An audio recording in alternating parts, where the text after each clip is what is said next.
The Biden administration ordered U.S. companies with 100 or more employees to have their workers fully vaccinated or regularly tested for the coronavirus by January 4th. Seth Meyers said, all right, you heard the man, Arcade Fire.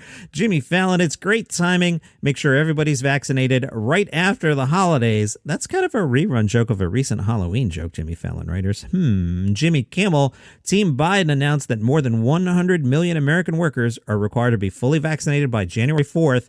And if I know my fellow American workers, everybody's going to be super chill about that. Corden, because I guess January 1st is just way too obvious. Corden, what's the thinking here? Nobody expects the policy to start on a random Tuesday. Let's do that. Kimmel, like the drunkest friend at a bachelor party, Joe Biden's going to make sure everybody gets shots.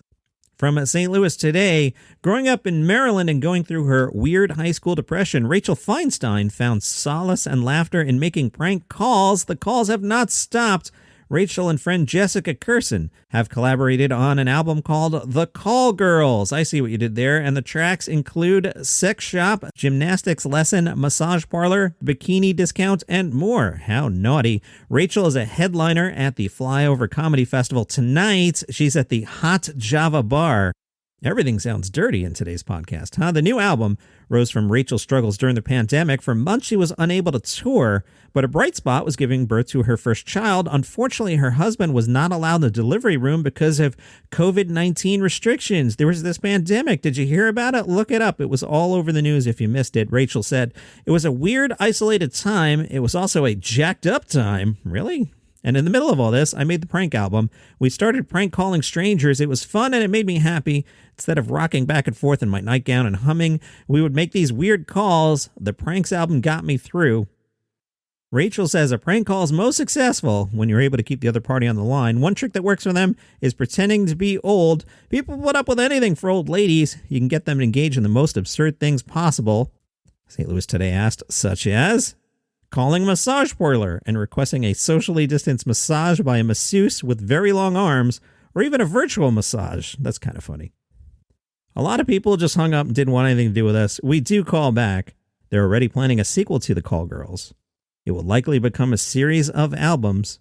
She enjoys any project where she can work with friends, such as when she teamed with Amy Schumer for Amy Schumer Presents Rachel Feinstein. Only whores wear purple. All of my closest friends are really funny comedians. Amy Schumer, Marina Franklin, Nikki Glazer. We've gotten a lot of work together. They were featured on a 2013 comedy special, Women Who Kill. They're my dear friends, and it's great to be able to make stuff together with them. She's grateful for fans showing up at live comedy shows once again. What a gift that is. There was speculation it was dead. Would people want to be packed in basements anymore? But it's good. People need that release as well. If you're seeing her tonight at the Hot Java, whatever I said it is, it's not a clean show. There are parts that are sick and wrong. It's a good hang, but maybe don't bring your 5-year-old. I love the crowds in St. Louis. I'm always grateful to be there. You can say whatever you want. You don't have to be cautious. It's not a PC crowd. People are loose there, and I love the barbecue. The AARP are your home for comedy news. They talked to Ricky Gervais. Ricky talked about hosting awards shows, and he said, if you want to have an awards show, great, do it. But if you don't want to make it fun, don't televise it. I try to make it a spectator sport. I know what I'm doing. These aren't rooms full of wounded soldiers. These are billionaires and the heads of massive media conglomerates. If you can't punch at the richest and most privileged people, who can you have a go at? Ricky was asked why The Office was such a hit. Ricky, I think it's because of empathy. We all want to be loved. We all want to be noticed. We all want to be appreciated. The mistake is when we try too hard, and that's the comedy of it. We either watch it going, oh my God, I've done that, or, oh, thank God, I've never done that. Comedy is the understanding that we're all idiots. We all do stupid things, but it's all right. We're all going to die someday. You have to be able to laugh at yourself. Our anthropologists think that the first joke, so to speak, was one caveman seeing another caveman hitting his head on the cave ceiling and going, ow. The other caveman laughs because he's done it too. He knows it hurts and knows how it feels, but he's also glad he's not the idiot who just did it to himself. At 60, I'm like an old classic car. There are a few dings and dents, a few things that need repair, but my body is just a chassis. My brain is what I care about. That's what I want to stay sharp. So I learned things. I'll find Albert Einstein on YouTube explaining the theory of relativity, or I'll listen to a podcast about the deep reaches of space. It almost makes me forget that when I play tennis now, my body hurts for 3 weeks, not 3 minutes. The AV Club spoke to Bobcat Goldthwait, who I've been obsessed with lately, and an AV Club was like, hey, Bobcat Goldthwait, you're doing so many other things now, like directing and writing. What brings you back to stand-up? Bobcat said, I guess it sounds corny, but I think it's in my DNA. It was interesting not doing it for 15, 16 months and then getting back there. I was like, oh, this is who I am. Actually, there was a time where I thought I hated it and I was wrong. I just really hated the persona that I was doing, so I had to make a decision to stop doing it. And I did that one night in Nashville, and I knew I had to go on as myself, and it was funny because people were yelling out, do the voice, and stuff like that, which is my daughter's favorite heckle. How long ago was it when he stopped doing the voice? Bobcat. It had to be at least 15 years ago, maybe even more. Sometimes I would do it in the alt venues in LA, go up as myself, but on the road, it's just, there's this expectation. And I think I had this working class kind of idea like, well, I have to do the show that people want to see. And eventually I realized I can't do this anymore.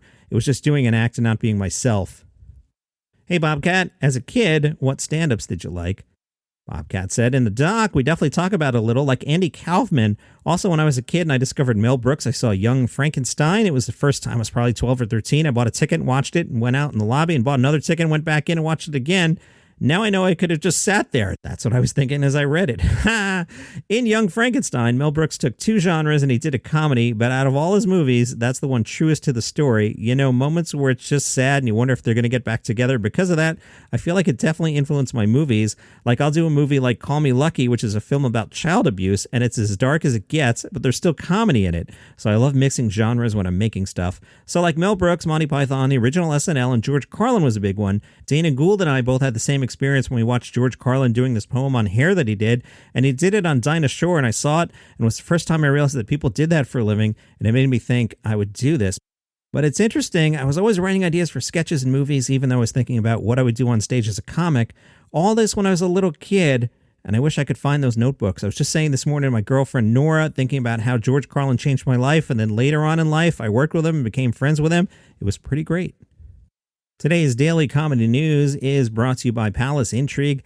That's the podcast where I'm the writer. We talk about the royal family for like 5 minutes a day, but like an actual 5 minutes, not like the 20-minute 5 minutes that this podcast is. That one's actually 5 minutes, and basically we make fun of Meghan Markle. I was talking with the voice of Palace Intrigue, Mark Francis, just an hour ago, and we were like, yeah, we just got to lean in on the Meghan stuff. That's where the action is at. So if you like making fun of Meghan Markle, Palace Intrigue, wherever you get your shows.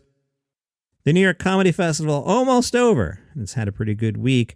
Today at 5:30, My Dad Isn't Danny DeVito is the name of a show by comedian Anthony DeVito. I've had my eye on Anthony. I make that sound like I'm some sort of super talent scout, but Anthony, I've noticed him, and I think he's pretty good, so check him out. My Dad Isn't Danny DeVito. He's at Union Hall at 5:30. Brian Regan, you probably know about him if you listen to this every day. He's at the Beacon at 7. Mark Maron, you've heard of him. He's at Town Hall. I would love to see Maron. I haven't seen Maron in a while. I woke up today in a different city and should be home now, but not going to make it to Town Hall tonight. And Gary Gulman, who's awesome. He's Born on Third Base. That's the name of his show. He's playing Carnegie Hall at 8 o'clock. Good for you, Gary Gulman. Alex Murray is the tour manager for people like Jim Gaffigan, Nikki Glazer, Jim Jeffries, Nate Bargatze, and David Spade. Pretty good list of clients there, huh?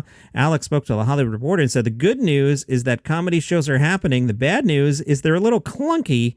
Each week there seems to be a different type of challenge that we have to solve. The obstacles include COVID, vaccine mandates, international travel limitations, competition for dates as comics and musicians plan simultaneous returns to the stage.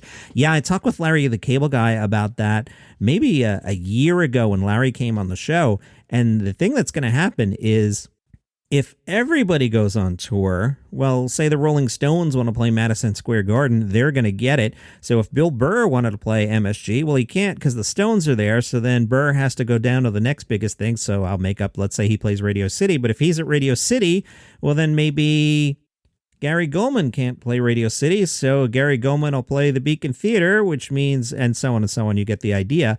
As a result, comics may be doing fewer shows and more traveling. And a careful selection of cities and venues with COVID-safe regulations can leave lucrative areas off a tour route, all while navigating a wildly inconsistent ticket landscape that's packing some venues and leaving others with no shows.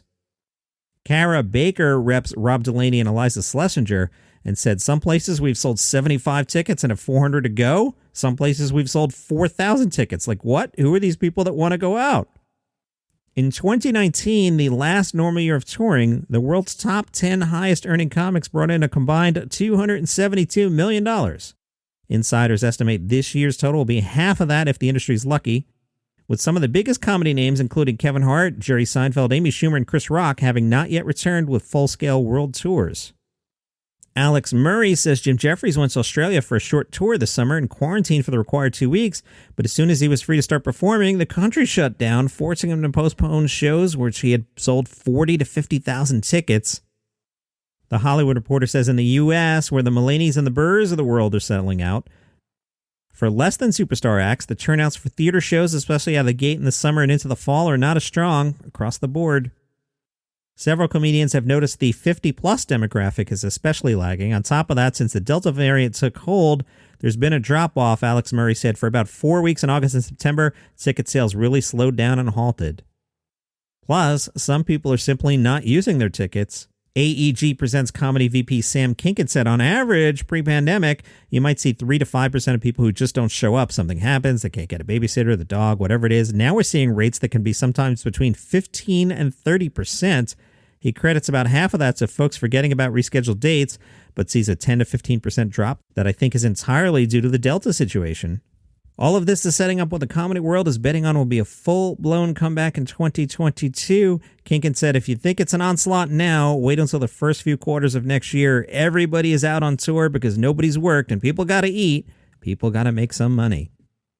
And that is your comedy news for today. Follow this podcast on Apple Podcasts, Google Podcasts, Good Pods, Spotify, wherever you get your shows. If you like what I do here, you can go to buymeacoffee.com/dailycomedynews. You can throw a couple bucks in the tip jar. Recommended amount is $5. I will take your $5. I will go to National Donuts chain. I will buy a large iced coffee with milk and caramel. I will drink it, and I will say your name on the podcast. Is that not worth $5? Surely it is. See you tomorrow.